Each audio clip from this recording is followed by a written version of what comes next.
Bom, primeiramente, queria agradecer o convite. Um prazer estar aqui. Esse trabalho ele foi coordenado por mim e a Cláudia Vóvio, que está ali do lado. Na verdade, a gente contou com um grupo grande, boa parte desse grupo está aqui hoje, né? A Lília Sumia, que é professora da Federal do Rio Grande do Norte, sistematizou a experiência de Sobral. A Joana Buarque, que é do SEMPEC, sistematizou a experiência, o caso do Acre, do trabalho que eles fizeram para a população rural indígenas. A Maria do Carmo Meirelles, que sistematizou a experiência do PAIC. A Naira Mulaer, que é da PUC do Rio, que não está aqui hoje, que sistematizou o caso de uma escola, porque a gente tem aqui experiências sistêmicas de políticas, mas a gente também tem 2 casos de escola. Tá? Então, o que a gente fez? Tem ainda a Catarina Segato, que sistematizou a experiência de Ontário, no Canadá. O Chucri Benayed, que, por coincidência, a gente vai estar com um seminário amanhã, coordenado pela Unicid, a Unifesp e a USP, lá na Unicid. E o Chucri e o Silvan Brocoliqui, que também sistematizou uma experiência para nós, estão aqui no Brasil e estão acompanhando o seminário. Estão ali atrás. Nós tivemos também... Eles sistematizaram, o Silvan, uma experiência de uma escola também, de enfrentamento da desigualdade em termos de aprendizado, fazendo um trabalho com crianças que têm dificuldade de aprendizagem. E o Chucri sistematizou uma experiência de enfrentamento da segregação social, escolar, né, na região metropolitana de Toulouse. A gente tem a Filomena, que está aqui também, está ali. A Filomena sistematizou a experiência do Free Semester da Coreia do Sul. E nós temos, acho que o Sérgio Martinique, é um professor chileno, alguns aqui devem conhecer, e eu e a Cláudia pedimos para ele identificar experiências latino-americanas, e ele fez esse trabalho. Então, ele, com um colega, o Gregório, eles sistematizaram 5 experiências. Né? Eu já vou mostrar onde elas são. Deixa eu falar. E a Viviane? Cadê a Viviane? A Viviane sistematizou... Está ali, desculpa, Vivi, que você estava ali no último, eu esqueci. Então, ela sistematizou uma experiência dos Estados Unidos de full service, já vou falar também. Bom, o objetivo era identificar e descrever iniciativas de gestão da educação básica, nacionais e internacionais, que enfrentaram a desigualdade escolar. Eu já falei para vocês. Bom, a gente definiu um conceito, né, com base, sobretudo, no CRAE e no DUB, e nas discussões também que o Maurício tinha me mandado, já que já tinha acontecido aqui, para guiar o trabalho de identificação das experiências. Expressa uma diferença injusta entre grupos sociais no que concerne ao acesso, permanência na escola e a distribuição do conhecimento na educação básica, etapa da escolaridade de direito obrigatório e subjetivo. Bom, a gente usou esses critérios para selecionar. Então, assim, iniciativas de gestão na educação pública. A gente, na verdade, a gente pegou iniciativas que tinham sido objetos de estudo acadêmicos, de relatórios de organismos multilaterais e de ONG, ou seja, estudos, né? A maioria deles estudos acadêmicos, na verdade. E, assim, o nosso foco era encontrar experiências que tinham, então, sido objeto de um estudo e que esses estudos tivessem dito essas experiências enfrentaram essa desigualdade social naqueles quesitos que nós falamos lá. Os quesitos, né, são esses aqui: aprendizado, acesso, permanência e segregação socioespacial. A gente chegou a 15 experiências, 5 nacionais: Acre, Ceará, Sobral, Marília, Serra. Marília, aqui no interior de São Paulo, e Serra, no Espírito Santo. E 10 internacionais: Uruguai, Argentina, Colômbia, Chile e México, Estados Unidos e Canadá, França e Coreia do Sul. Bom, aqui, só para vocês verem um pouco, já falei um pouco tudo isso, então eu vou passar, mas vocês vão ver, por exemplo, uma coisa que eu observo é que as experiências brasileiras que a gente conseguiu identificar eram de ensino fundamental 1, basicamente, né? Só na do Acre, que também abrangia, tinha essa abrangência também para as outras etapas da escolaridade. Mas a gente chegou em outras experiências que pegavam o ensino médio, né? E uma que alcança o ensino fundamental 2. Aqui, o que eu quero mostrar para vocês nessa coluna segunda, vocês veem o seguinte. Tem experiência que o estudo, né, ele se focalizou num determinado período de tempo. Então, não quer dizer que essas experiências hoje elas estão vigentes. Algumas estão, outras não estão. Ok? A terceira coluna mostra os grupos sociais, na verdade, que essas experiências tocaram em termos de enfrentamento da desigualdade. Isso quer dizer o seguinte: não que a experiência tivesse dito ali na formulação que elas foram elaboradas para enfrentar a desigualdade. Quer dizer que o estudo, na verdade, indicou que ela enfrentou essa desigualdade. Algumas, como é o caso da de Toulouse, já nasceu para o enfrentamento da desigualdade de segregação socioespacial. Bom, e que mais? Tem algumas que é para a população rural, né? População rural e indígena também aparece. Crianças com dificuldade, né? Que é o caso de 2 escolas. Acho que é isso. População rural, indígenas, a questão do NSE como grupo, né? Bom, então, como a gente apresentou, o foco dessas experiências, então, algumas está o foco quer dizer o seguinte, não quer dizer o foco da política, quer dizer o foco olhando o resultado que a política alcançou, ok? Então, aprendizado, acesso, aprendizado e permanência, né? A maioria é aprendizado. Por quê? Porque também foi nosso objetivo, tá? Buscar, focalizar, porque era também o objetivo da discussão que a gente está fazendo aqui hoje. A questão é que acesso ainda é um problema na América Latina. Então, a gente também não queria desprezar essa, que é uma dimensão importante também da questão da desigualdade. Tem muitos limites, né? Vocês já devem ter percebido. A própria forma como a gente selecionou esses casos, né, que foi contando com a nossa rede, não foi por um processo de busca, né, em fontes, e aí fazer uma grande seleção. A gente não teve tempo de fazer isso. Então, a gente contou com identificação de casos que nós mesmos conhecíamos e também conversando com pessoas de nossas redes. Fontes e dados privilegiados nos estudos, certo? E também os procedimentos metodológicos desses estudos, que são muito diferentes entre si, porque são pesquisadores que trabalharam aí espalhados nesses cantos que nós falamos de onde são as experiências.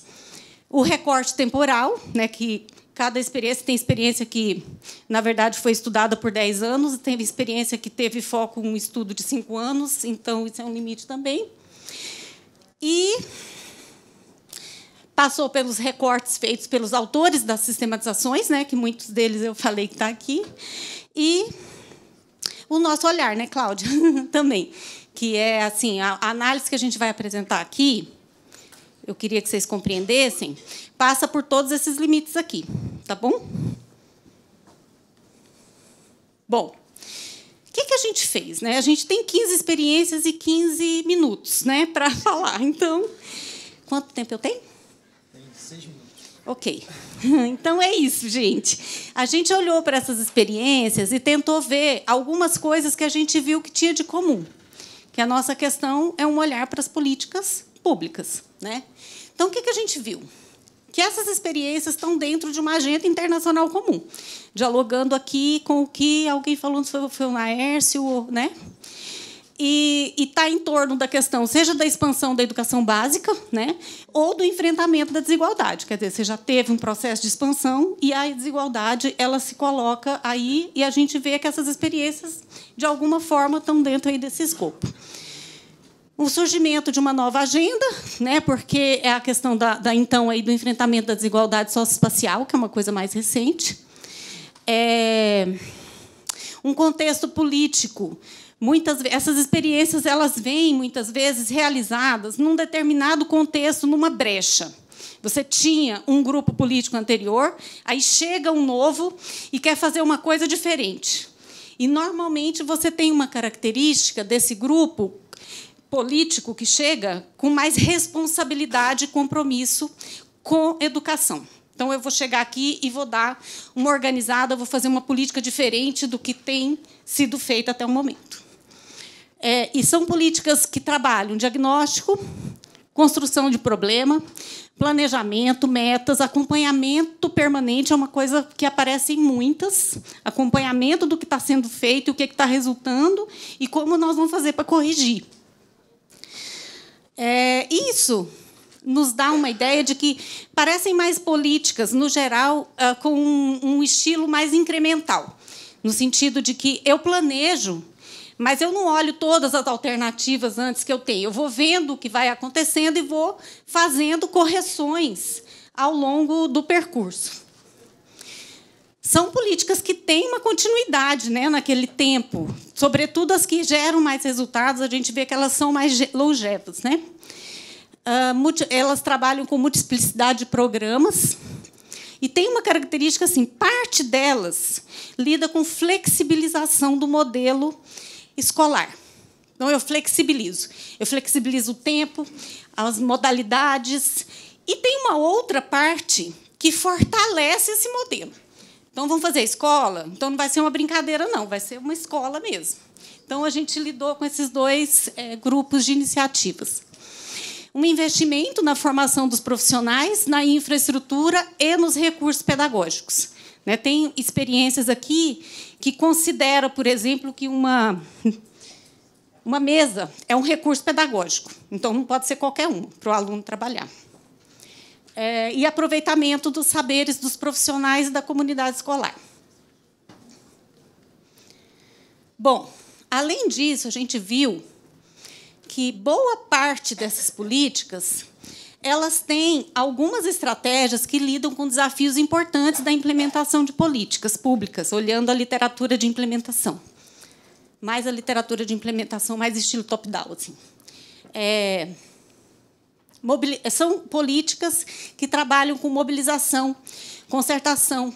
E aí você vai ter parcerias, pactos, fóruns de discussão constituídos com os profissionais de educação, muita consulta à sociedade, um tipo de mobilização, algumas com aspectos até mais simbólicos, assim, né, também. Negociação, que tem a ver com o de cima, mas eu gostaria de colocar isso, porque eu acho que isso tem a ver com esse olhar do que vai acontecendo e como eu vou lidando com os problemas, e muitas delas realmente têm essa característica da negociação. Incentivos, tem políticas que têm premiações, que usam o investimento de infraestrutura como forma de incentivar e trazer as pessoas para dentro da política, estabelecimento de planos de cargos e salários, diminuição do número de alunos por turma, também como forma de incentivar o apoio, e investimentos em insumos, processos e resultados. Lida também com a questão da compreensão. Uma característica importante da implementação de políticas é que os agentes implementadores eles têm que saber o que estão fazendo. Então, aí você vai ter formação focada em quê? Nos objetivos das políticas e nas atribuições dos profissionais, incluindo aí os professores, mas não só. Centralidade do currículo. Isso é uma coisa assim, a gente falou pouco hoje de currículo. Essas políticas, elas trazem um aspecto muito forte na relação da formação, da avaliação com o currículo. Produção de materiais pedagógicos e avaliação. Isso quer dizer o seguinte: a produção de materiais pedagógicos, a avaliação e a formação está na relação com o currículo. Troca de experiências entre pares, apoio entre escolas, disseminação de boas práticas. Estou acabando, viu, Antônia? Outra coisa que a gente notou é que boa parte elas usam essa relação entre currículo, ensino, aprendizagem e avaliação para lidar com discricionariedade dos agentes, sobretudo professores, por exemplo, porque os agentes implementadores eles têm um nível de autonomia para lidar com a política, e isso pode ser para o bem ou para o mal, do ponto de vista da produção da desigualdade. Então, a gente nota que tem esse, digamos assim, o uso de estratégias de metodologia de ensino para tentar cercar o que é feito na sala de aula. Então, eu vou dar uma direção para o que é feito nessa sala de aula. Aí também aparece bastante a avaliação standardizada, com acompanhamento para a intervenção pedagógica. Eu queria reforçar o seguinte: não é tudo aqui que aparece em tudo, tá? Isso é um olhar que a gente fez da maioria das experiências. As experiências são muito diferentes entre si. E questões também que a gente notou em relação aos padrões de interação, que é algo importante também para a implementação. Você tem um arranjo institucional que se constrói. Então, eles chegam e aí, assim, eu vou construir uma nova institucionalidade para executar essa política. Vai ser de um outro jeito. Ou eu pego o que tem e eu reformulo isso à luz do que eu quero que aconteça. Institucionalização de procedimentos, portarias, decretos, normatizações detalhadas, né? Tem muitas assim, guias, diretrizes, currículo. São coisas que vão, na verdade, contribuir para que as pessoas sigam aquelas orientações. E clareza de papéis. Aqui é onde vocês vão encontrar as experiências, tá? A gente nota o seguinte, dialogando com o que foi falado mais cedo, são experiências, quando elas são sistêmicas, elas são articuladas. Não é que eu vou trabalhar a formação, que eu vou trabalhar com a formação do gestor, que eu vou produzir um material estruturado. Não. Eu vou fazer uma coisa que é sistêmica. Eu vou apostar nessa variedade, né? As experiências do ensino médio, elas têm uma coisa que eu acho que é importante para a gente, assim, que é uma ideia de oferecer caminhos para esse jovem, fazer com que eles conheçam outras coisas, com que eles percebam a amplitude da vida e possam fazer uma opção, né? Mas nós não temos aqui no Brasil nenhuma experiência, a gente conseguiu. Eu tentei conseguir a de Pernambuco, né? Que a gente sabe que enfrentou desigualdade, mas eu não consegui, para sistematizar. É difícil falar de educação fazendo um recorte sem eu fazer antes essa consideração de que a educação é um fenômeno complexo, né? Um sistema complexo. Então, vou pôr uma lupa na sala de aula e entender como, a partir dela, a gente pode trabalhar com o conceito de equidade e redução de desigualdade. Acho importante a gente ter em mente, né? O Chico brincou falando dos economistas do INSPER. Eu não sou economista, tá, gente? Eu sou educadora. Mas eu acho que a gente tem que lembrar que todo modelo para se discutir um fenômeno, ele leva em conta diversas variáveis. E aqui a gente tem profissionais aqui que podem documentar experiências nas suas várias dimensões. Se você olhar com a lupa em cada uma dessas variáveis, você sempre vai achar um efeito relevante em educação. Isso vai nos apontar para tudo é importante em educação. Mas tem coisas que têm peso maior. Esse estudo do Hatch, ele fez uma meta-análise, que basicamente, o que é uma meta-análise, né? Ele pega 500 mil estudos e tenta entender, a partir dos experimentos, as metodologias que eles usaram, olhando todo o sistema educacional, todos os agentes que fazem parte desse sistema, qual que é a porcentagem de contribuição desses fatores no desempenho do aluno. Então, por isso que o aluno tem que ser a nossa variável-chave. É claro que o aluno em si, e aí essa variação que a gente já se espera, os indivíduos são diferentes uns dos outros, eles têm disposições diferentes para o aprendizado, vêm de realidade diferente, aí entra a discussão toda de equidade, tem um peso considerável no debate. Deveríamos dedicar vários dias só para falar de aluno. A gente vai falar do sistema que afeta o aluno. Nesse sistema que afeta o aluno, professor é responsável por 30% da variação. E se você põe uma lupa, e lembrando que professor não pode ser trabalhado de uma forma descontextualizada, por isso que não adianta falar de formação de professor se você não entender o ecossistema no qual ele está, como essa formação faz diferença. Então, você realmente tem que inserir o professor no sistema que ele atua. E isso que é a coisa difícil de fazer. Então, quando você põe uma lupa em professor, dá uma olhada na quantidade. Vocês não precisam olhar, tá, gente? Só para vocês olharem numericamente. Você tem aqui mais quase 30 fatores que já foram estudados sobre instrução, sobre sala de aula e o efeito que isso tem no aprendizado do aluno. Em destaque, o que mais pesa? Coisas simples. Feedback. Isso vale tanto para a gestão como para o aluno. Instrução de qualidade. Nossa, que novidade, né, para quem trabalha em educação, mas é legal o estudo demonstrar isso, né, com um efeito, um tamanho de efeito que é um dos maiores aqui do estudo.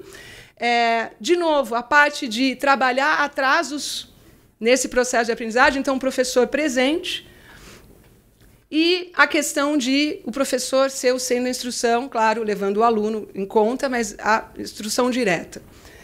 Claro que eu não vou entrar em nada desses itens, mas eu acho que eles trazem uma relevância importante, porque uma das razões que a gente fala, poxa, pedagogia, por que a gente tem...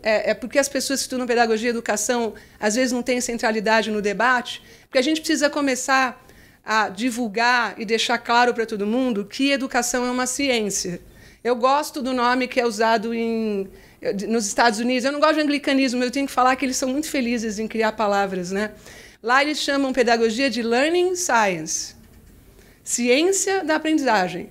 Uma boa aula requer técnica, tem ciência por trás. E tem muita coisa boa que foi estudada nas últimas décadas que afeta a sala de aula. E a pergunta que a gente tem que se fazer é por que não chega na sala de aula se já tem tantas ideias sendo trabalhadas, estudadas e também não chegam na política pública. Então, quando a gente fala da importância da educação, né, da sala de aula como ciência, eu puxei esse portal do IED, só para a gente ver um fenômeno interessante aqui. Quando a gente fala de anos iniciais, ensino fundamental, e a gente coloca naquela barra de tentar ter o mínimo possível de alunos abaixo, insuficiente, e o máximo possível de alunos, pelo menos no básico.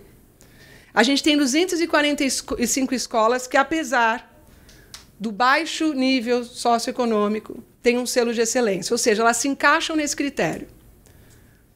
Bom, agora vamos para os anos finais do ensino fundamental.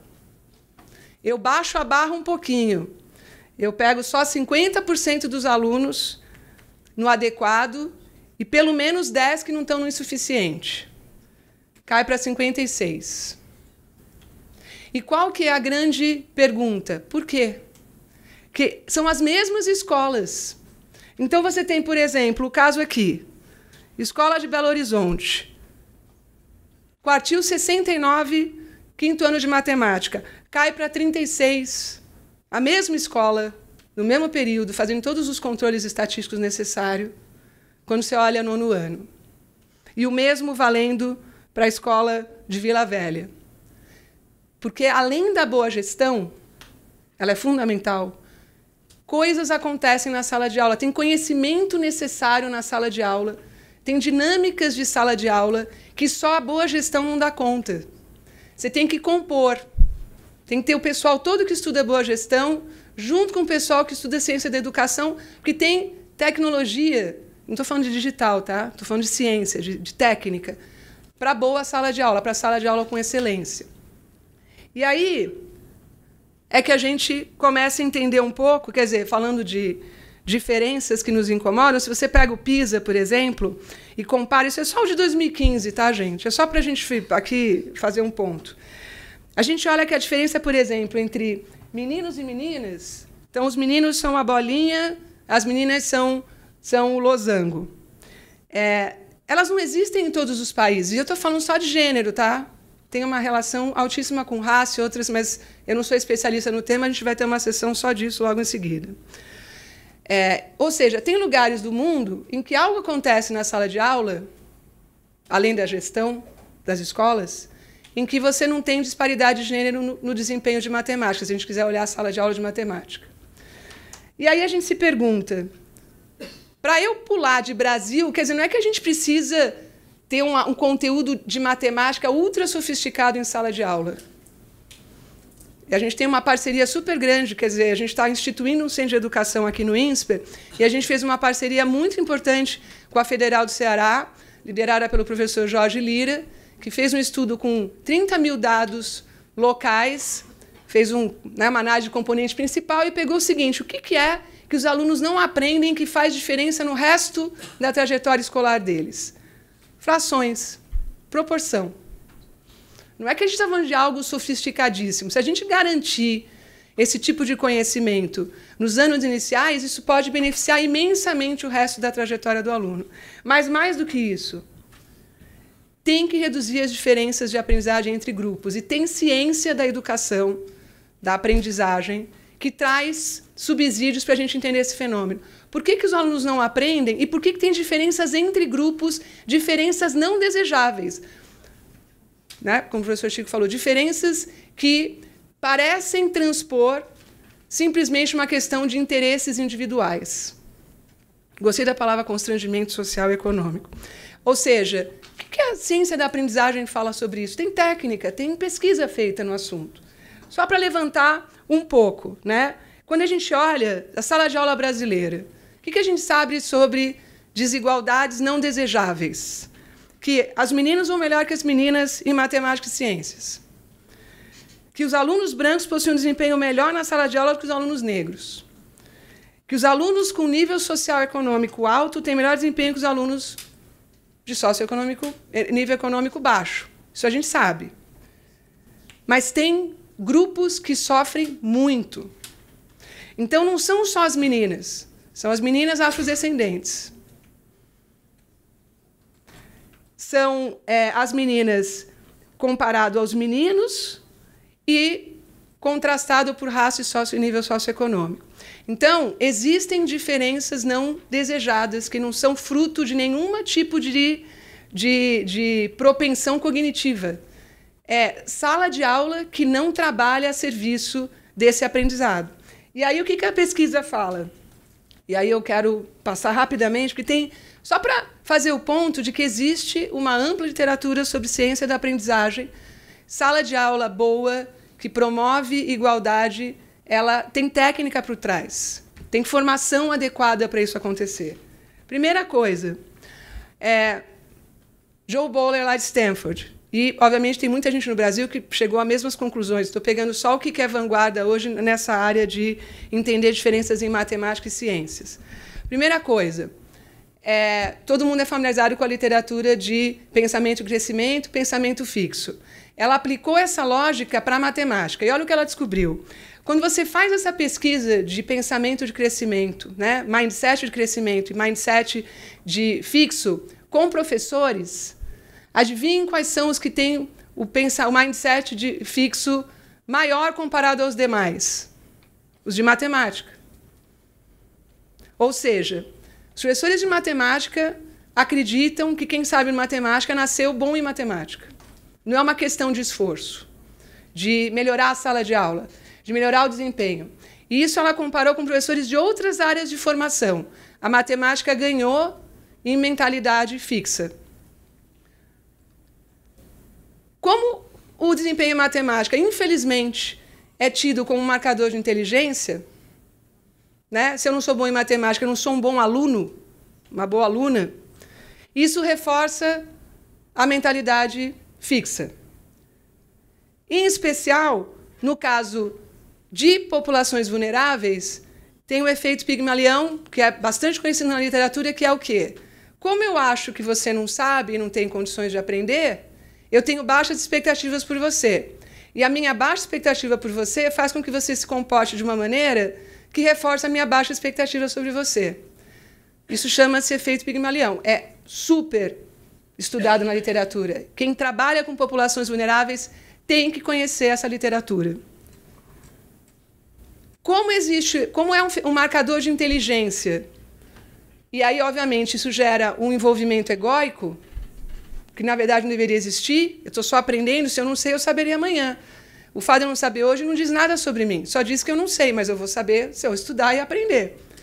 O que acontece com meninas e que é estudado, ou populações vulneráveis? Eles ficam mais aversos às situações que os colocam em risco de demonstrar que não sabem. Então, erro é algo a ser evitado. Como que a gente aprende sem errar? Que sala de aula é essa? E isso gera um fenômeno socioemocional bastante conhecido em matemática, chamado ansiedade matemática. Isso gera outro efeito bastante documentado na literatura. Eu falei, em inglês é bom, porque eles põem umas palavras, se a gente for traduzir, learned helplessness. É eu aprender que eu não tenho jeito. Aí é o problema de eu criar baixas expectativas sobre mim. O efeito Pigmalião é a expectativa baixa do outro sobre mim que gera um efeito sobre mim. O learned helplessness é eu desenvolver uma expectativa baixa sobre mim em função dessas experiências que eu tenho na sala de aula. Comparando, então, vamos lá, mostrei o PISA. Por que na China as meninas vão ligeiramente melhor que os meninos? A Li Ping Ma fez um trabalho maravilhoso sobre conhecimentos fundamentais em matemática, comparando sala de aula chinesa com sala de aula americana. Adivinha o que acontece na sala de aula chinesa? O erro é premiado. Os alunos chegam na sala para mostrar o que eles erraram. O professor parabeniza o aluno por compartilhar o erro com os colegas. Isso é um ambiente muito mais propício e benéfico para os inícios de formação educacional, né? Gerar autoconfiança de que aprendizado é mentalidade de crescimento. Se eu estou num ambiente que valoriza o erro e que me coloca permanentemente para discutir, eu estou crescendo, bacana é isso. Não é ser inteligente ou não inteligente.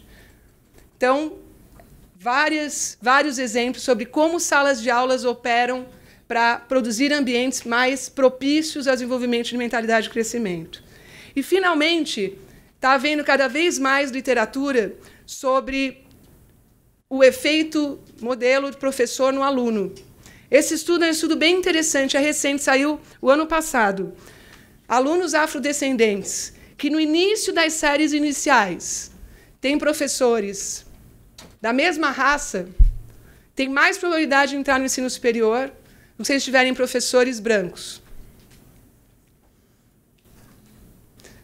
E eu estou falando assim, no início, hein? Os 3 primeiros anos escolares. Efeito modelo. Aquele professor inspira. Olha só, ele chegou lá, eu posso também. Está cada vez mais havendo literatura. Então, gente, a pergunta é, tem muita coisa boa na área de ciência da aprendizagem, sala de aula, e a pergunta que a gente tem que fazer é como a gente leva e transfere esse conhecimento para a sala de aula. E é isso que a gente se propõe aqui no INSPER, com um centro que a gente quer criar com a ajuda de vocês. Nem imaginar fazer isso sozinho sem vocês ajudarem a gente. A gente quer criar um centro que não vai produzir nenhuma pesquisa nova, que já tem coisa muito boa escrita. Tem muita gente dando assunto. O que a gente quer fazer é gerar uma rede de pesquisadores para pegar ideias boas de sala de aula e tentar fazer experimentações em que a gente consiga extrair elementos escaláveis localmente. Essa palavra escalabilidade é perigosa, mas a gente pode trabalhar com escalas locais. E, com isso, a gente conseguir transferir o que já tem de tão bom em pesquisa sendo feito para a sala de aula. E o que a gente quer? Desenvolver em loco, de forma efetiva, professores e lideranças instrucionais. Então, a nossa contribuição é desenhar projetos de experimentação com redes de participantes do sistema, adorei o sistêmico. Montar essas redes não é trivial. Não é trivial. Tem incentivo, tem práticas, tem uma série de fatores que precisam ser levados em consideração. Então, é engenheirar esse tipo de rede para que a gente pegue essas boas ideias de pesquisa em instrução de ciência e matemática. Claro que tem outras áreas que a gente quer explorar, mas tem que começar por uma. Matemática e ciências nos parece um bom ponto de partida para que a gente possa estudar modelos de alto potencial de escalabilidade e que, acima de tudo, auxiliem docentes e lideranças pedagógicas. A gente quer, na verdade, reviver o que já é realidade em algumas redes, o papel do coordenador pedagógico.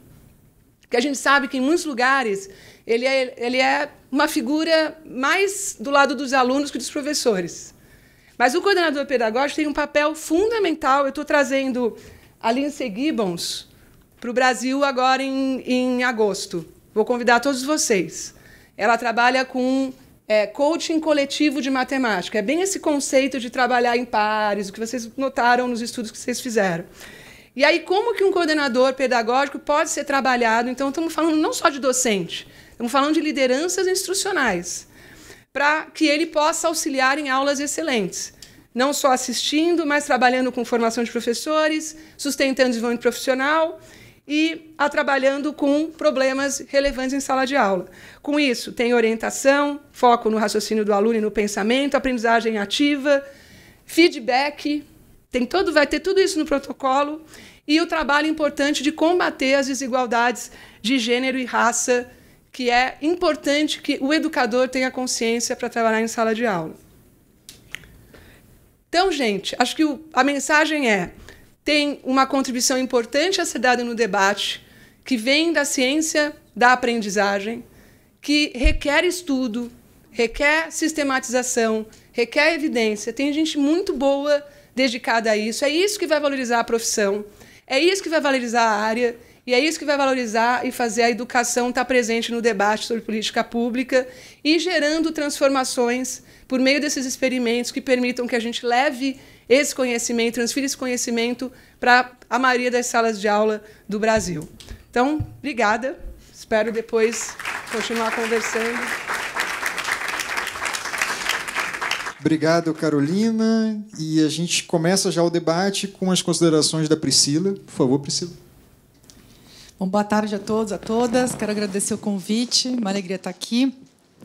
Muito boas as apresentações. Quero fazer aqui alguns comentários assim, em relação àquilo que me chamou a atenção e colocar alguns outros elementos também aqui para o debate. Tem uma primeira ideia muito fundamental que vocês trazem, né, nessas falas de vocês, que é, se a gente apertar o botão normal de implementação, de política pública, a desigualdade ela é reproduzida e até ampliada. Então, tem que ter uma intencionalidade dentro do desenho, dentro da alocação, dentro da distribuição desses recursos, dentro da modelagem das políticas e dentro da implementação. Porque, no caso da educação, acho que, diferente de, talvez, outras políticas que têm uma cauda mais curta de implementação, porque a cauda de implementação da educação ela é muito longa. É fácil reproduzir desigualdade numa cauda longa de implementação. Então, o que você precisa? É ter um desenho de política que o tempo inteiro faça com que a maré reme contra, né, vá contra a desigualdade, para que essa implementação em várias camadas, etapas, instâncias, com pessoas diferentes, como você bem disse, né, Wanda? Se tem muita negociação, tem muita articulação, tem muita conversa, tem muitos agentes envolvidos, é muito fácil você perder o track da coisa e começar a criar desigualdade. Então, a questão da gestão é fundamental. E se não tiver uma intenção, né, estou vendo aqui a Cleusa, lá em São Bernardo, se você não tem uma intenção de combater a desigualdade, é muito fácil você reforçar a desigualdade que a gente já tem hoje na sociedade, que é um pouco do que a gente já vê assim, nessas redes, né, então, tirando o Acre, essas todas que você estudou. As redes, vamos dizer, normais, aquelas que não têm essa intenção de combater a desigualdade muito forte, o que a gente vê é exatamente isso. Uma rede muito desigual, com uma alocação muito desigual de recursos, sem pensar no desenho das políticas públicas, como que eu faço para, no dia a dia do fazer educação, combater a desigualdade. Então, acho que esse que é um ponto. A Carolina trouxe a história das palavras em inglês, os anglicismos, né?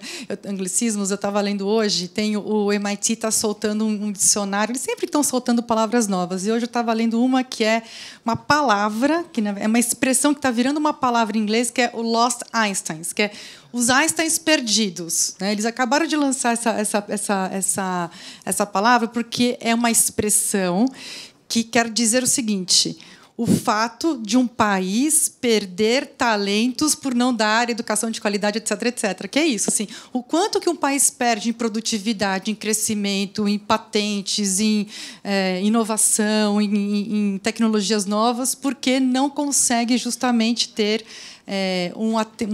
não consegue garantir aprendizagem, inovação, acesso à tecnologia, etc., para essas crianças mais pobres, né? Principalmente criança mais pobre, mas também tem toda a questão dos indígenas, dos negros, das meninas, etc. Então, eles cunharam esse termo, que é interessante, que é o seguinte: acho que a gente conseguiu colocar o debate de desigualdade, né? Se ele está muito mais presente. E seja, assim, qual for a motivação, seja uma motivação muito utilitarista, pragmática, que é essa do Lost Einsteins. Então, assim, olha, a gente está perdendo, todo mundo perde. Né? A questão da desigualdade não é só a criança que perde, toda a sociedade perde. Ou seja, pela ótica dos direitos. Não, essa criança tem direito, da mesma forma que a outra criança também tem direito. Então, é inconcebível a gente ter um sistema que não só combate a desigualdade, mas que, no sistema brasileiro, em grande medida, até reforça a desigualdade. Né? Então, aqui, e a gente está numa discussão forte, para quem acompanha a discussão do Fundeb, né? O Binho está acompanhando bastante, a Nelina também, um monte de gente, a Neca, o Alexandre Schneider, que está lá no fundo. essa discussão do Fundeb ela é justamente nesse sentido. Então, como que um mecanismo de financiamento trabalha a favor de maior equidade ou trabalha contra a desigualdade? De novo, porque a desigualdade, ela, se deixar a maré, leva. A gente vai ficando mais desigual. Então, como que a gente faz com que o Fundeb seja um indutor, um promotor de maior equidade? Isso é fundamental nessas políticas. E aí, quando você fala assim, puxa, mas então tem que ter intencionalidade, acho que tem algumas questões, talvez o Chico tenha falado sobre isso na sua fala de manhã, Chico, eu não pude estar, desculpa, mas que tipo de desigualdade? Qual que é o limite? Qual que é o piso? O que é intolerável? Que eu acho que isso, na hora de desenhar uma política, o que é intolerável? Abaixo disso, a gente não pode tolerar. Então, qual que é o sinal vermelho? Quando que a sirene começa a tocar que a gente não pode tolerar um resultado menor do que esse? Né? E qual que é a boca do jacaré? O quanto que a gente não pode ter de dispersão? Quanto que não pode abrir de um nível menor para um nível maior também? Então, você acha que quais são essas variáveis? O que você tem que ter, tem que levar em consideração? Esse é um debate que a gente ainda vê muito pouco. Muito pouco. Assim. Raramente a gente vê um gestor quebrando a cabeça. Então, qual que é o nível mínimo? O que não é intolerável? O que a gente não pode ter como resultado? O que não pode ter como PIS, etc. Então, acho que isso aqui é uma boa... É algo que a gente ainda precisa fomentar no Brasil. Ainda no tema da intencionalidade, tem que olhar nesse desenho das políticas assim, como que a gente então resolve ou como que a gente minimiza a desigualdade, porque, como o Chico deve ter falado, algum nível de desigualdade sempre vai existir, né? E o que para a gente não chegar no nível intolerável, qual que é a estratégia de recursos? Né, de distribuição de recursos. Qual que é a estratégia de alocação? Quais são as políticas que a gente vai decidir aqui no meu município, no meu estado, no meu país, nessa região, nesse grupo de municípios, nesse projeto de uma organização, de uma ONG? Como que eu vou alocar esses recursos? Como que eu vou desenhar esses programas e como que eu vou implementar para que essa cauda longa não gere desigualdade? Ao contrário, essa cauda longa esteja, como a Wanda bem colocou, toda alinhada, conversada, articulada, negociada, etc., para todo mundo saber, com a clareza de papéis, qual que é a minha parte nessa política de cauda longa para não produzir mais desigualdade, ao contrário, como que eu faço para combater essa desigualdade? Então, esse é um ponto fundamental. Quando você fala de continuidade, de novo, assim, a gente fala muito isso, acho que numa outra vibração, que assim, o problema da educação brasileira, um dos problemas da educação brasileira é descontinuidade, tem muita política que se descontinua e tudo mais. Claro, porque os resultados são cumulativos, a gente precisa sempre fazer com que essa política tenha tempo de se consolidar, melhorar, como você bem colocou, né? Passar por todo o ciclo de melhoria, de avaliação, melhoria contínua, etc. E aí ela começa a produzir resultados. Só que, particularmente no caso da desigualdade, a questão da continuidade ela é muito importante, porque, claro que, para conseguir produzir resultados para os grupos que estão com maior dificuldade de catch-up, assim, de chegar nesse nível que é acima daquilo que a gente coloca como mínimo, essa população que, em geral, ela precisa de uma atenção maior, seja pelo socioeconômico, seja raça, seja lá o que for, a continuidade ela é especialmente mais importante para esse tipo de população, né? Que é claro que se eu ficar o tempo inteiro descontinuando, aí que você não consegue produzir resultado para exatamente essa população. Eu acho que isso é um bom elemento para a gente sempre ter atenção na hora de fazer o desenho de uma política.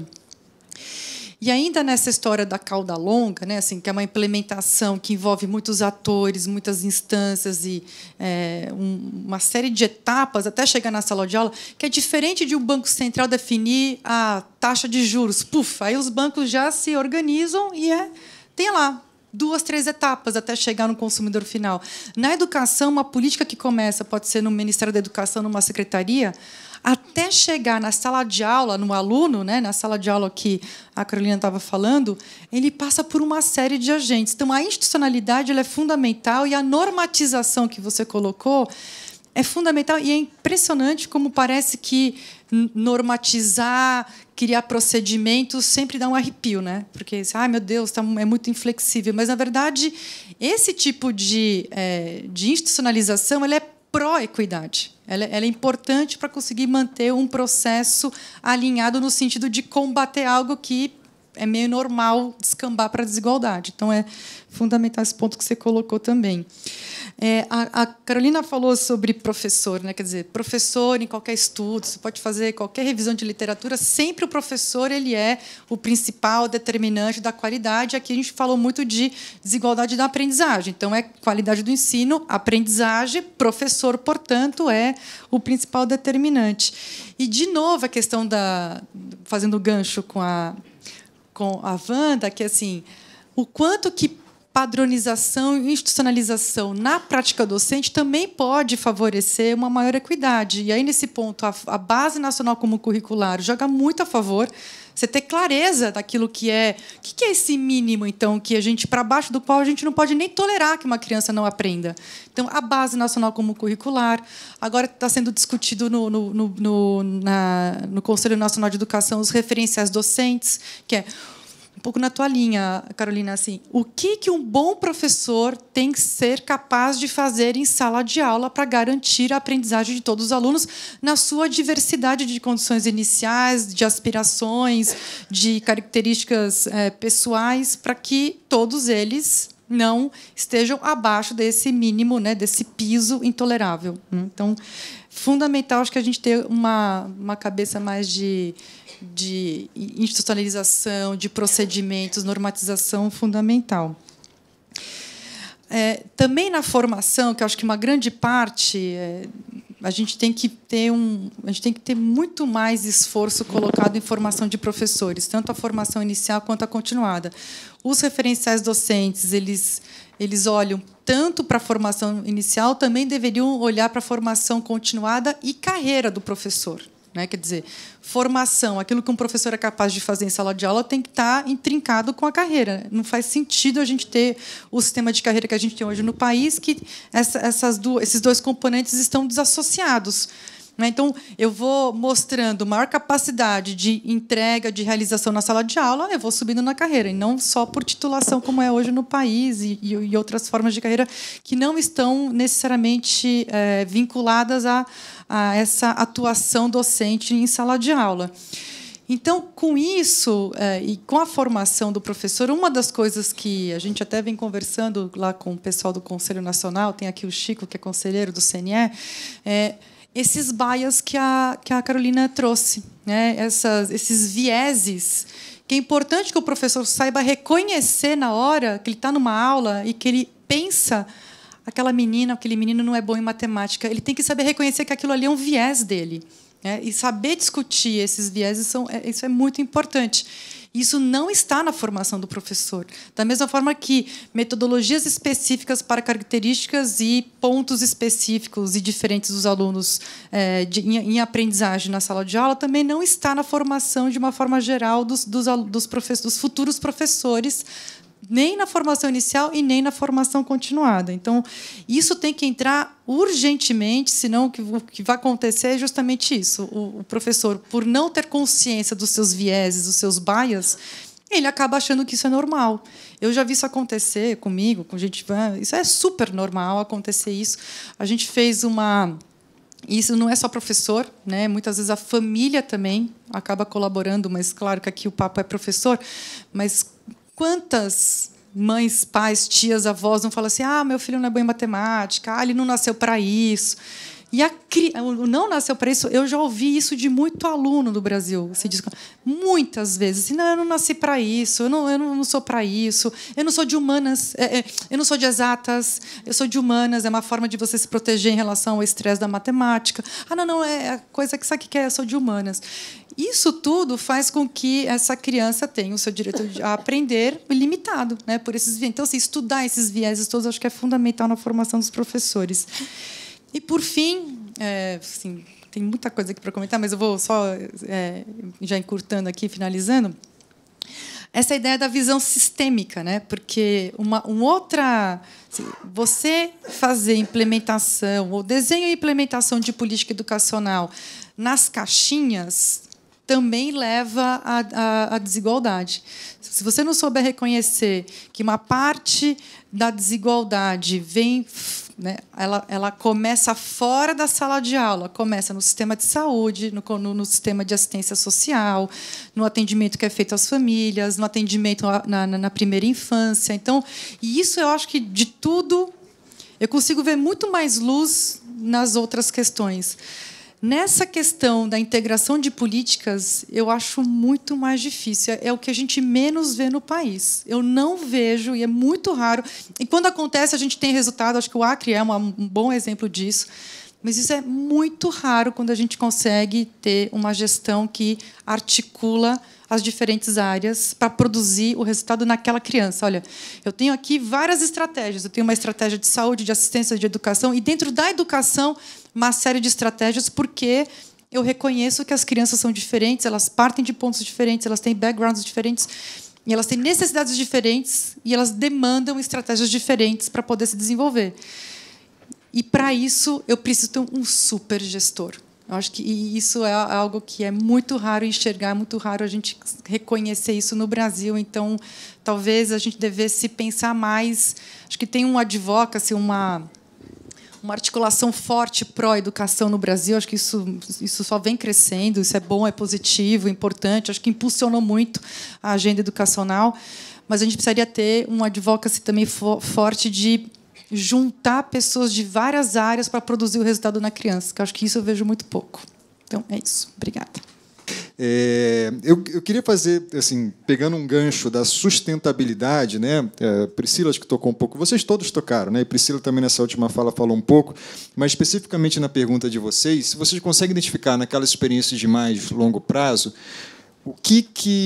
quais foram os traços comuns que garantiram a sustentabilidade da política, considerando que você pode ter um voo de galinha rápido, no curto prazo, mas tem uma ciência também de sustentar resultados, ainda mais quando a gente está falando de população mais vulneráveis, que estão sujeitas a tantas outras políticas, né? A apresentação da Carolina, eu achei interessante que a gente olha muito para os casos de sucesso, tem que olhar, claro, mas aquela tabela do Hattie, do John Hattie, o neozelandês que fez aquela meta-análise, no último lugar lá tem uma coisa que é muito importante no nosso debate, que é a reprovação. É um efeito negativo, é um efeito fortíssimo negativo. E é difícil você, na rede, conseguir convencer as pessoas de abandonarem práticas destrutivas, né? como a política de reprovação, como o trabalho. Então, a gente olha, é claro que tem que olhar para os casos de sucesso.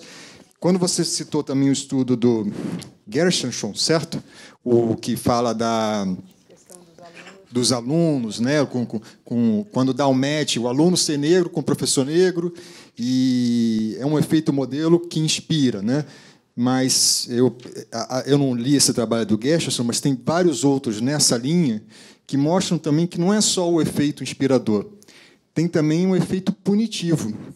O aluno, quando um aluno negro, quando ele tem um professor negro, a chance dele ser punido pelas mesmas razões diminui. Alunos negros e brancos nos Estados Unidos, os brancos são menos punidos pelos mesmos motivos e os negros são mais punidos. Não só punição, mas também tem uma literatura também sobre indicar os alunos para, eles chamam lá, experiências de autoaprendizagem, tipo, né, os gifted, né, que eles chamam. Então, também tem um pouco ali por isso que eu estou escrevendo um livro sobre diretores de escola, e é impressionante, a gente tem muita literatura sobre o que fazem lideranças bem-sucedidas, mas pouquíssimas de literatura sobre liderança destrutiva, né? E eu acho que é uma questão que a gente tem que olhar também. Oi? Sim, Edu. E uma pergunta mais geral, que eu faço para a Priscila, também para todo mundo da mesa, que tem a ver também com o debate que a gente estava fazendo antes, né? Que a gente viu pela manhã. E, na verdade, mais uma preocupação minha, de um risco. É claro que a gente tem que olhar para as escolas, para o que fazem as escolas, como que a gente pode combater a desigualdade, olhar a sala de aula com lupa, né, super importante. Mas, às vezes, eu fico com a impressão que a gente está construindo uma sociedade cada vez mais desigual, com menos empregos para a população de baixa escolaridade, e a gente chega para as escolas e fala assim, não, você vai ensinar socioemocional para as crianças, vamos dar o melhor professor para você e vamos consertar essa desigualdade, como se... Acho que a reflexão que eu queria trazer um pouco para vocês, assim, pensando nessa articulação das políticas, né, que tipo de políticas que estão fora da sala de aula, afinal de contas, até tem um monte de estudo aí, mas ninguém ainda combateu ou provou que o Coleman estava errado. Estou vendo o Chico aqui. A primeira pessoa que me ensinou sobre o Coleman foi o Chico, ali, há uns 15 anos, né, Chico? Mas quando o Coleman mostra lá em 66... O Chico não foi em 66 que o Chico me ensinou isso, não. Tá?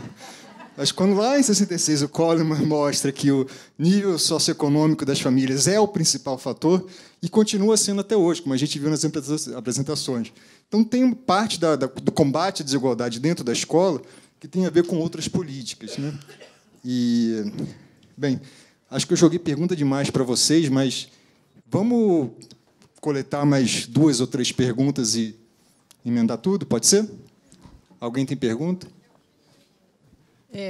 Bom, primeiro, Wanda, eu queria te fazer uma questão que eu sei que está além do que... É mais uma... Se você tem alguma hipótese sobre isso, porque é algo que estava me incomodando desde a manhã, quando as nossas evidências empíricas, as pesquisas sobre desigualdade, a maior parte dos resultados que a gente está trazendo estão focando ensino fundamental, a educação, alguma coisa de médio. Mas, na apresentação, a primeira apresentação da manhã do Juan, ele já falou alguma coisa sobre a pré-escola. Mas eu acho que, pensando na equidade em relação ao acesso, que, para a gente, no Brasil, ainda permanece como um desafio, né? A gente não universalizou. Mas eu acho que ali nós temos uma porta de entrada para uma desigualdade que vai começar ali e vai se potencializando. Então, se nesse levantamento, mesmo que vocês não tenham colocado ali como foco, se essa questão da educação infantil, que eu acho que tão fundamental, acho que é um tema para um seminário 2, porque eu acho que é uma desigualdade ali de porta de entrada que a gente precisa ver enfrentar. Então, se você tem alguma questão sobre isso.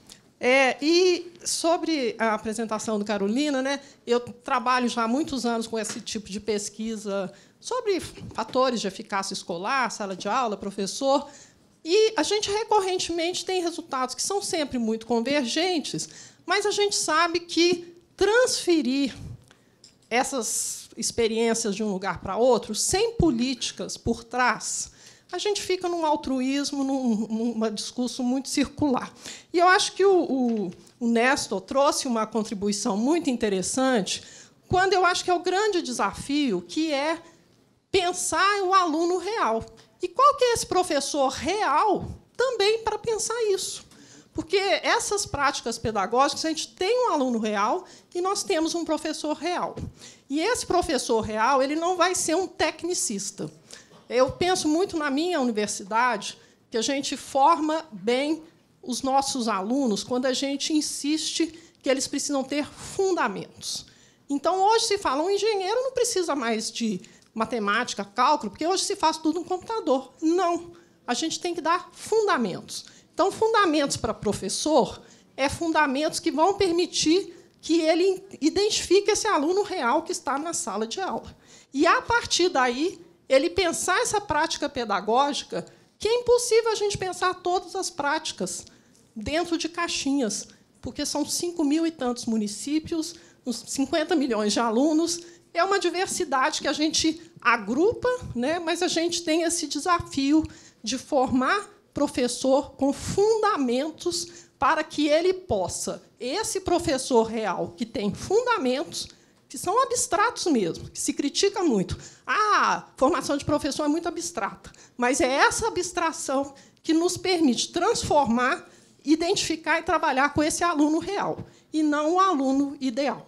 Então, acho que pensar um pouco isso de forma mais realista. E eu acho que isso passa por algo que é, sei lá, de política e de sociologia, e de história e coisas por aí. Quando você falou em relação ao PISA, eu queria chamar a atenção para uma questão que depois o Antônio Góes falou sobre reprovação.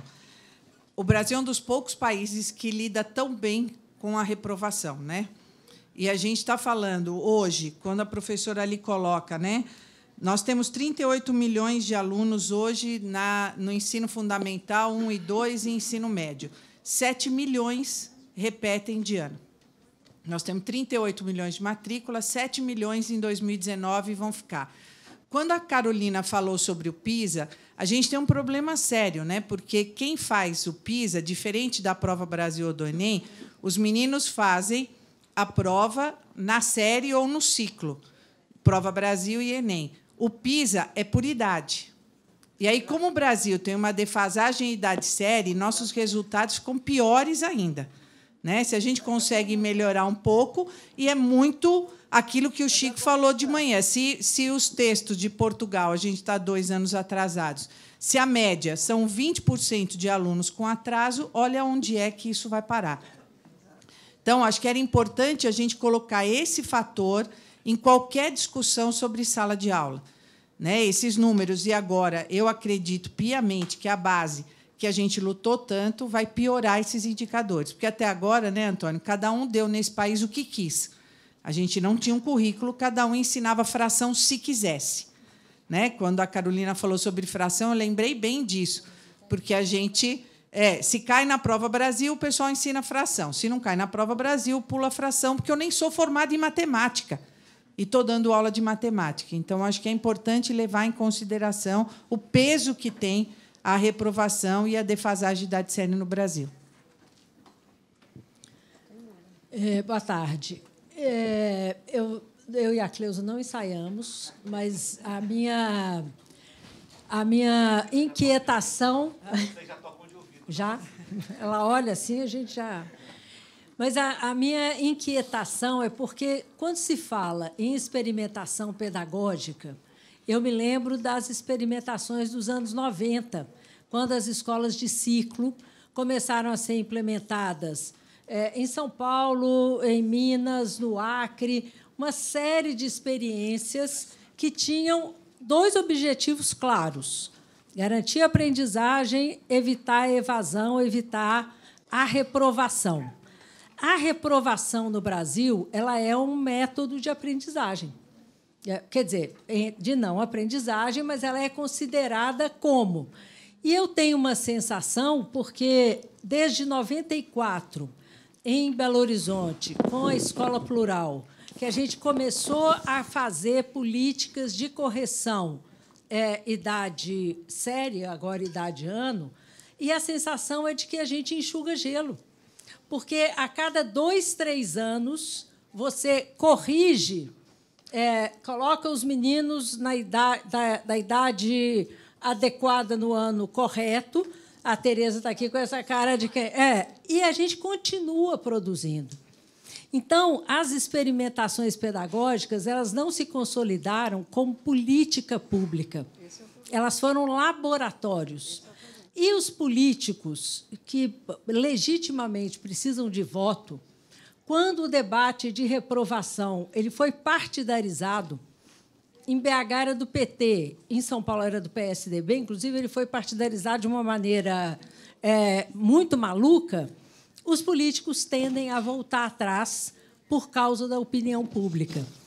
Então, eu gostaria de escutá-las assim, nessas experiências. Como é que a gente faz para sair do senso comum de que reprovação é bom para uma população que 40%, 50% nem frequentar a escola direito, né, para que a gente possa garantir que essas crianças fiquem e aprendam sem reprovação? Acho que a gente pode... Vocês querem começar por alguma ordem, Carolina? Estou combinando com a Wanda, porque tanta gente falou sobre a parte de sala de aula que eu vou tentar responder dentro do tempo. Né? Primeiro, tecnicismo e técnica não são a mesma coisa. né? Então, concordo plenamente com você. Não estamos falando de criar uma complexidade técnica que faz ser impossível para qualquer professor desenvolver em sala de aula, né?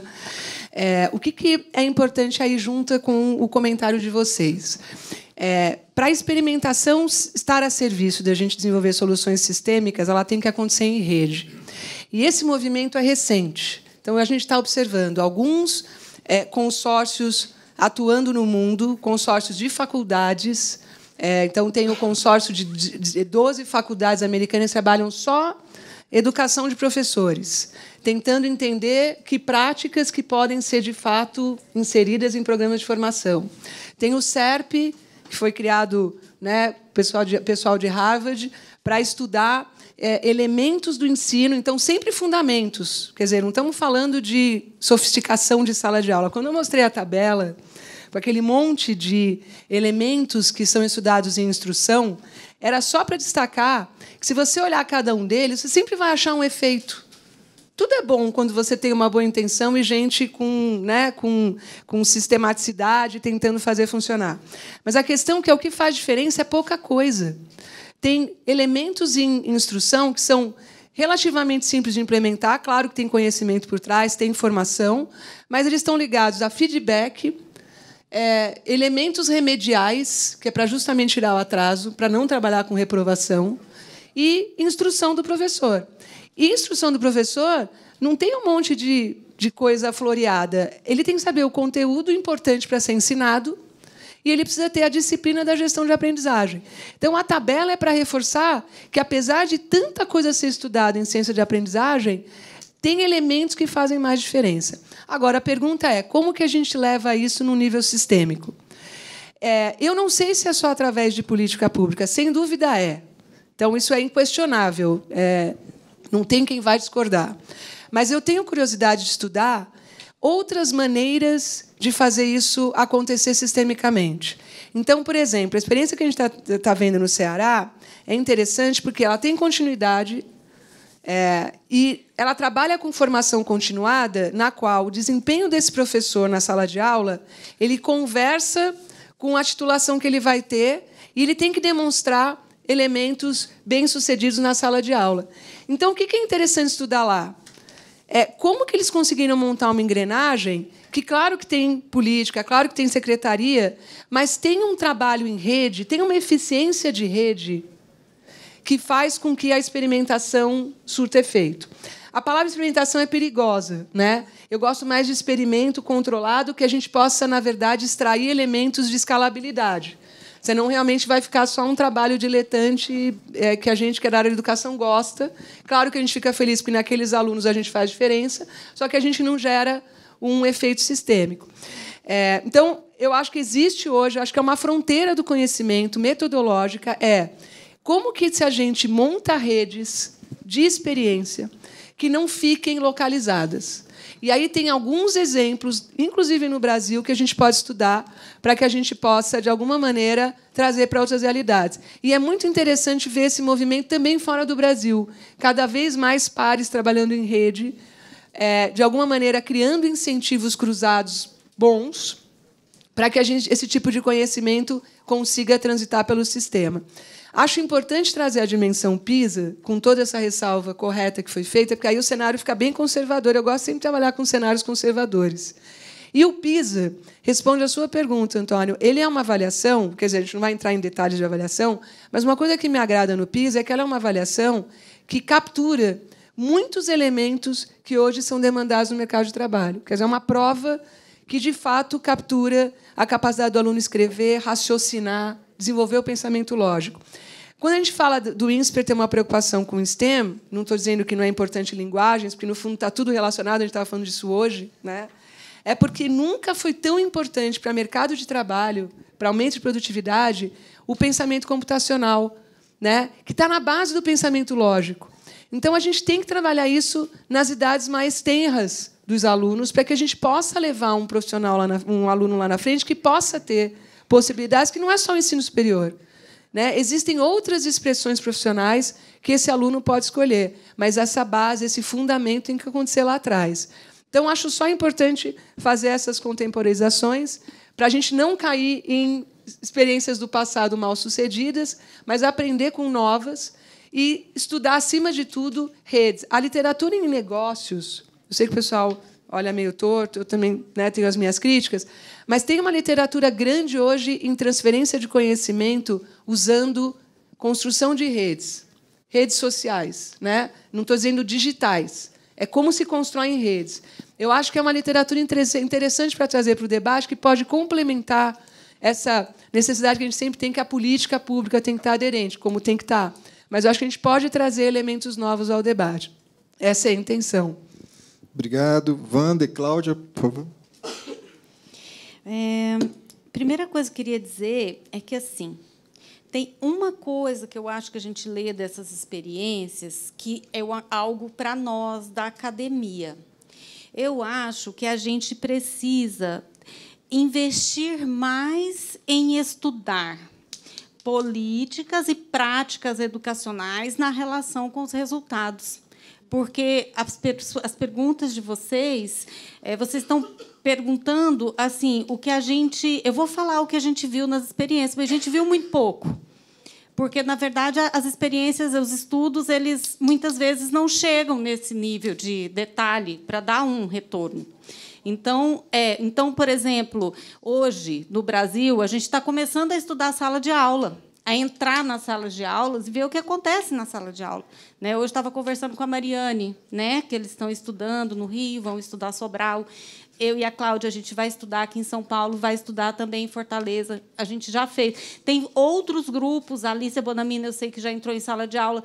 Então, a gente precisa investir, porque, na verdade, a política ela é feita para chegar lá na sala de aula. Então, a gente tem que estudar essa cadeia aí. E os estudos que a gente conseguiu para extrair o que a gente apresentou aqui, né, eles não fazem essa cadeia, você entendeu? Para eu poder dar um retorno para vocês, infelizmente. Mas eu vou falar aqui algumas coisas, tá bom? Vou começar por vocês e depois vou para trás. Assim, não é que a gente viu isso em todas, viu, as experiências, mas dá para ver, por exemplo, na experiência que a Carminha sistematizou, né, do PAIC, que tem uma orientação, por exemplo, de fazer uso da avaliação para identificar quais são as crianças que estão com dificuldade de aprendizagem. E, a partir dessa identificação, eu poder discutir e pensar o que eu vou fazer. Porque você tem aí você tem duas habilidades. Você tem, primeiro, que o professor saiba identificar onde é que o aluno está, que não é uma coisa evidente. E, depois, há demais saber o que eu vou fazer com ele na relação com o que eu vou fazer com todo mundo. Então, o PAIC, eu acho que dá algumas orientações. Estou certa, né, Carminha, sobre esse ponto? Acho que Sobral também, porque também o PAIC nasce de Sobral, então é uma cria, né? Marília também faz isso, né? Então, eu acho assim, por exemplo, a Escola Girassol lá do Espírito Santo também faz isso, com práticas de reforço, acompanhar realmente para e passo as crianças têm nomes, onde é que elas estão no nível da aprendizagem. E, para isso, gente, é uma relação com o currículo. Não dá para fazer isso ao nada, você entendeu? Tem que ter um vínculo com alguma coisa. Então, por isso que a gente disse aqui essa... Depois eu vou deixar a Cláudia falar mais disso, porque ela entende mais disso que eu. Mas, assim, isso que eu queria responder para elas. Depois, em relação à pergunta da Tereza de educação infantil, é assim, de novo, né, o mesmo limite. Nem todas as experiências que a gente chegou falavam de educação infantil, mas, de novo, eu posso dizer, né, a própria Carminha, a tese dela, ela estudou a questão da educação infantil no Ceará. E ela viu, até por comparação com o que aconteceu no restante do país, que realmente o Ceará vem fazendo um investimento brutal em educação infantil também. Tá certo? E Sobral também faz, e Marília também. Veja bem, o estudo de Marília ele é concentrado há quase 10 anos atrás. Então, eu não sei como é que está Marília hoje. Mas, assim, naquele período, gente, Marília era, comparativamente aos municípios de mais de 5.000 matrículas, eu acho que Marília e Sertãozinho e Indaiatuba eram os 3 municípios que investiam mais em educação infantil. Não investimento interfinanceiro, porque a gente não estudou aí, não tinha esse estudo, mas, assim, quando você via a quantidade, né, a cobertura, estou falando da cobertura, tá? Então, era forte também. Tá? Então, eu posso te responder isso. Sobre a questão da sustentabilidade, olha, é uma pergunta muito difícil. Porque a questão, eu acho, da continuidade e descontinuidade das políticas no Brasil, ela é muito séria. E eu acredito que deve ser depois até... Hoje eu estava conversando mais cedo com o Chucri e o Sylvain, e eles dizendo que na França também tem um problema aí. Né? Agora, o que eu enxergo, mas isso não é enxergando em todas as experiências, de novo, em algumas. Tá? Eu acho que tem uma coisa assim de proteção da educação do jogo político em alguns lugares. Então, assim, ok, eu preciso, né? Estou vendo o Alexandre ali, eu preciso negociar com os vereadores, tá certo? Eu preciso. Né? Tem, aqui em São Paulo, você tem as DREs, tem um jogo político por trás da educação.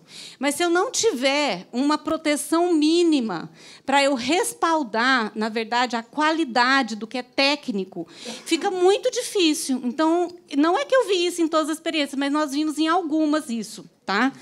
A outra coisa é a questão da relação com a sociedade. Eu acho... Não sei, Cláudio, você concorda comigo? Depois você fala. Mas, assim... Eu acho assim, a mobilização tem que ter uma mobilização de grupos sociais fortes, e isso a gente viu em alguns lugares. Movimentos sociais. Isso, Unicef, a Unesco, sabe? Movimentos sociais realmente que vão, na verdade, famílias. Né? Você precisa ganhar as pessoas para gerar essa proteção sobre a educação, porque o jogo político é muito forte. Então, eu vejo essas duas coisas em algumas experiências. Tá? Depois, eu queria falar uma coisa sobre a questão de pensar, essa discussão de pensar o aluno e o professor real. Né? Isso, eu acho assim, as nossas experiências, algumas trouxeram, por exemplo, investimento em prática de tutoria, diversas formas, sobretudo as latino-americanas. E teve uma coisa que apareceu no México, eu acho, que é assim, o aluno entendido como aquele que ele é capaz de aprender. Então, eu pergunto para ele, o professor, ele olha o currículo e ele propõe, discutindo com o aluno, o que é algo de interesse do aluno. Estou falando de aluno pequeno, tá? De ensino fundamental 1. E 2 também 1. Eu pergunto o que ele quer aprender na relação com esse currículo, e ele vai estudar com um par. E, quando ele estiver pronto, ele vai apresentar para os outros o que ele aprendeu. Ele vai fazer sozinho, com a mediação do professor, porque o aluno ele é capaz de aprender. E isso gerou um resultado muito bom, né? Muito diferente de uma prática, digamos, de escola, às vezes, que a gente conhece, né? Uma coisa que quebra um pouco a lógica. As experiências da América Latina, elas trouxeram, não sei se foi um viés do próprio Martinique, mas eles trouxeram muito essa coisa de dar força para o aluno, que entender ele como aluno que é capaz de aprender, e a comunidade. Então, na relação com o saber local, tem uma coisa assim. E uma coisa que eu queria falar, que assim, as experiências que fortalecem essa ideia de escola que a gente conhece, que eu falei que, por exemplo, sei lá, o PAIC, né, Sobral, Marília, são experiências assim que trazem uma coisa do ensino do professor. Já falei disso, mas vou reforçar. Que o professor, ele tem que ser aquele professor capaz de gerar uma rotina dentro da sala de aula, uma rotina que seja congruente com aquilo que o aluno é capaz de fazer dentro da sala de aula. Entendeu? Um aluno não vai aprender nada se eu tiver uma rotina. Primeiro eu chego lá, copio, e depois ele vai para o recreio, depois ele volta e vai fazer dever. Então, que foi isso que, por exemplo, que o PAIC Sobral descobriu quando eles fizeram o diagnóstico. É muito triste, é pobre. Isso é uma coisa muito presente no Brasil. Então, assim, isso é uma coisa importante. Colado a isso, essa capacidade... Eu ando muito achando que nossos professores, gente, não sabem avaliar, não sabem identificar qual é esse aluno aqui, ele sabe o quê. Né? Eu tive numa banca de um aluno muito interessante da Tereza, já há uns 15 dias, o Frederico. E ele fez um trabalho muito interessante sobre a questão dos ciclos, viu, meninas? Ciclos versus por que a reprovação era tão alta, se o município que ele estudou tem ciclo. Então, ele descobriu umas coisas muito intrigantes. E uma das coisas que eu acho que ele percebeu é que a diferença, por exemplo, uma escola onde a reprovação é menor e a outra é maior, dentro do mesmo município, que também não tinha muita lógica, os professores eles sabiam avaliar. Eles sabiam construir um grupo de alunos com aprendizagem semelhante para poder manejar uma sala de aula. Isso se mostrava assim nas falas deles. E os outros aplicavam uma avaliação assim. A avaliação é: o menino tirou 7, o menino tirou 8. Mas o que isso significa? Só para dar nota. Então, e isso vai numa relação de percepção de uma incapacidade do aluno, porque você nem sabe ler a capacidade do aluno. Falei demais, né? Não, mas... Na verdade, a gente já está negativo em 15 minutos, mas... Cláudia, quer complementar alguma coisa? Priscila, rapidinho, por favor. Cláudia, não quer falar? Não. Com certeza? Não, certeza. Nossa. Pode falar em relação ao... Eu vou, assim... Super representada pela banda. Tá bom. Só vou responder aqui a pergunta do Antônio Góes. Eu acho o seguinte, assim, quando você tem um governador, um prefeito, eu acho que, invariavelmente, você tem uma liderança do local que acaba puxando essa agenda da intersetorialidade, de você pensar no serviço e não na caixinha da secretaria. Então, assim, a secretaria é a serviço daquele serviço. O resultado é no cidadão, na criança, no jovem e tudo mais. E a secretaria é um veículo. E eu vou só citar aqui alguns exemplos, porque acho que essa história de você ter um trabalho complementar à escola, porque também... Se a gente sabe que a escola ela responde por em torno de 50% do resultado final, e esse background familiar, aquilo que acontece fora da escola pelos outros 50%, não atuar nesses outros 50% é irresponsabilidade. Quer dizer, assim, se você quer o resultado de verdade, você tem que ter política pública fora da escola, complementando e fortalecendo a escola. Só aqui, citando alguns exemplos, tem um exemplo atual, que eu sou muito fã, todo mundo já me ouviu falar desse exemplo sempre, que é o Compass, que começou em Recife, que agora está se espalhando por Pernambuco, que é um exemplo maravilhoso, que começou para resolver uma questão de segurança pública, mas que, na verdade, é um grande espaço em que crianças tem desde gestantes até jovens de 21 anos, quer dizer, passa por toda a comunidade, tem história, tem biblioteca, tem robótica, tem uma série de atividades. Uma das cenas mais bonitas que eu já vi na vida foi uma sala assim, que o responsável pelo Compass abriu aquela sala, tinha um mar de meninas negras, brancas, mas muitas negras, vestidinhas de rosa, fazendo balé, coisa mais, porque elas escolheram fazer balé. Agora, se as nossas filhas podem fazer balé, e isso ajuda na aprendizagem de matemática, como tem um estudo em inglês que mostra que a atividade física ajuda na compreensão do espaço, e a compreensão do espaço ajuda a entender e aprender matemática, e é isso que explica por que as crianças com maior repertório também aprendem mais, porque a aprendizagem ela sempre se conecta em aprendizagens anteriores. Então, quanto mais eu sei, mais eu consigo saber. Então, esse repertório que é promovido, fomentado, estimulado fora da escola é fundamental. Então, assim, o Compass é um dos equipamentos públicos mais lindos. Assim, eu fiquei super emocionada de ter todo o período que eu fiquei lá. Eu sugiro a todo mundo que for para Recife, eles já estão no 3º Compass e atinge cada Compass ele tem um raio de 2 quilômetros que atende. É uma das coisas mais lindas que tem no Brasil, para justamente fazer o seguinte: olha, para as comunidades mais vulneráveis, mais pobres, eu preciso dar mais. Então, eu preciso direcionar mais recursos de atenção para essas comunidades. E é exatamente isso que eles fazem, é super maravilhoso. Mas isso não é só de agora. A gente teve, na época da doutora Ruth Cardoso, teve as Casas da Família, não esqueço, assim, tinha essa visão da doutora Ruth de, olha, a gente precisa ter uma casa para as famílias. É um lugar onde a mãe vai lá para trocar a experiência com as outras mães, onde as crianças podem brincar juntas sem ter o estresse de muitas casas, né, que tem o pai gritando, enfim, todas as questões que acontecem. Que é um lugar de proteção, um lugar em que a criança pode se desenvolver, que você pode ter conversas, que você pode ter aquele senso de comunidade acontecendo não num equipamento público. Você tem biblioteca, você pode ter um lugar de aprendizado também. Tem a Mãe Coruja também, que é uma experiência. Tem em Roraima tem uma experiência. Em Boa Vista tem uma experiência muito boa. O Acre também tem, né, Binho? Qual que é o nome do Acre? Você lembra? Adjunto da Solidariedade. Isso. É super lindo.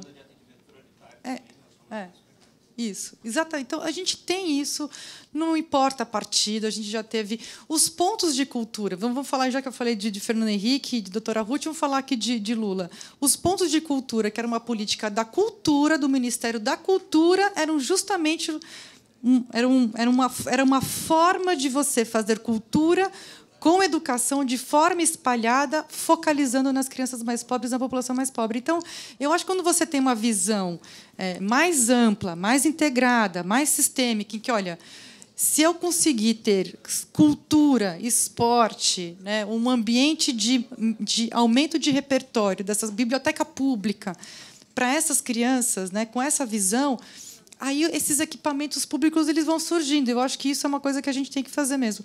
E só para finalizar, acho que aí uma visão positiva. Eu acho que tanto o caso do Ceará, né, falando sobre escalabilidade, ampliação de experiências exitosas no Brasil.